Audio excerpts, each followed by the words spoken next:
పెట్టిందమ్మా మరి పండుగ అంటే 10 మంది ఆశపడతారు ఉన్నోనింటికాడ పండుగ అయితే ఎనకడ లేనోళ్ళు ఆశపడతారు ఉన్నోని సంవత్సరం నాటిది లేనోని సంవత్సరం అరే మనకి ఎండ వచ్చిన ఎండిపోయా గాలి వచ్చి ఆరిపోయా సంవత్సరం ఎండిపోతుంది ఉండడంతా అండుకోని కుక్కలో తిన్నది పేరు కాదు ఒకరు పెట్టింది పేరు మనం తిన్నది అన్నం తెల్లారితే మా అన్న అన్నారమ్మ మన బట్ట కట్టేది మన మానం కొరకు సంసారం చేసేది లోకమానానికి లోకం ఉన్నది ఎందుకు పేరు నార పెట్టడానికి ముంగట ఓ మాట ముఖమైన ఓ మాట ఎందుకురా దాని సంపాదన పడవడ ఉండేందుకు రేకెందుకు అంటారు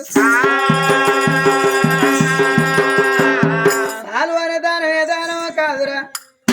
బాట కొంటి వేటోని విరిచిగా రారా కొడకాని ఇంత కుదుండ పెట్టి 1,00,000 రూపాయలు తిరిగి దారా అంటే చాలానే అనవోరు ముఖ్యడు అన్నం ఎక్కువైతే నాకు దారు నీ కడుపు చల్లగుండను అంటారు చాలా